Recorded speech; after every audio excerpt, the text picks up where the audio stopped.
Dan alhamdulillah dari sayuran-sayuran kami tanam di rooftop kami itu bebas dengan pestisida.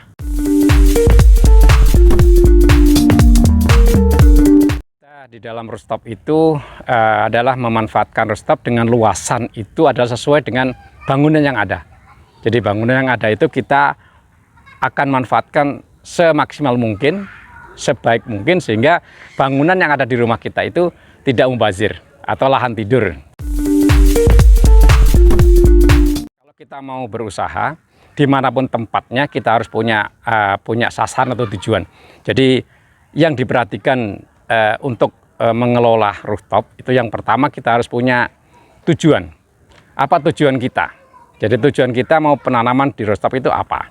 Yang kedua, kita harus memahami, mengetahui konstruksi bangunan kita itu. Jadi kita jangan sampai nanti kalau bahasa guyonannya jangan sampai besar pasak daripada tiang.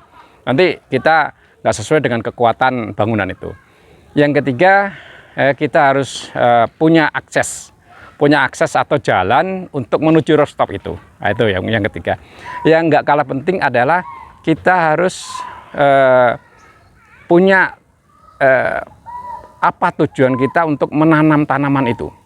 Jadi tanaman apa yang akan kita usahakan, misalnya tanaman apa sajalah di situ nanti yang harus kita usahakan. Dan yang nggak kalah penting juga media tanam, sehingga nanti kita harus bisa memilih media tanam apa yang harus kita gunakan. Saya kira itu. Jadi nanti banyak sekali sih yang perlu kita perhatikan, tapi bisa kita sempitkan yang pokok-pokok saja.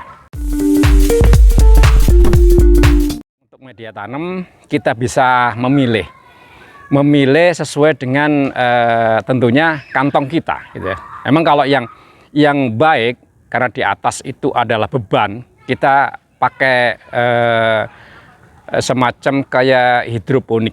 Jadi kita pakai pipa bisa.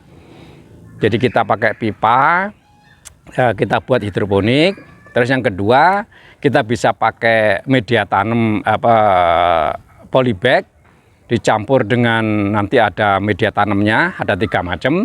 Yang ketiga bisa pakai konvensional. Jadi langsung kita buat semacam bedengan tanah gitu. Tapi kita kan harus memikirkan kekuatan bangunan tersebut gitu ya, yang pertama tadi. Jadi kita harus memikirkan kekuatan itu sehingga kita pilih dengan kemampuan kita. Mau pakai pipa yang ringan, media tanamnya pipa sama air. Yang kedua polybag. Yang ketiga bisa pakai konvensional, itu bisa tanah langsung yang kita buat bedengan-bedengan. Tanaman banyak sih ya yang bisa kita usahakan di rooftop. Itu tinggal kita memilih tanaman apa yang sangat-sangat kita butuhkan. Misalnya kalau kita hobi di tanaman bunga-bungaan misalnya kan, ya itu bisa kita tanami bunga macam bunga apapun bisa. Yang kedua mungkin kalau bagi kita yang sayang ibu misalnya, sayang di rumah tangga, kita tanami sayuran bisa. Macam-macam jenis sayuran yang bisa kita pakai, bisa kita tanam. Sayuran apa saja bisa.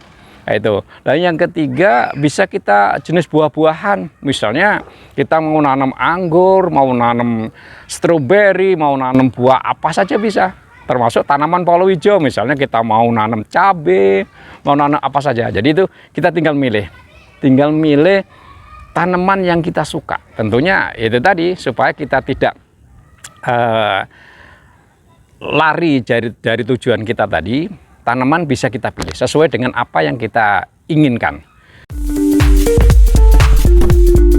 Untuk penyiraman ya kita bisa gunakan yang paling murah adalah secara manual.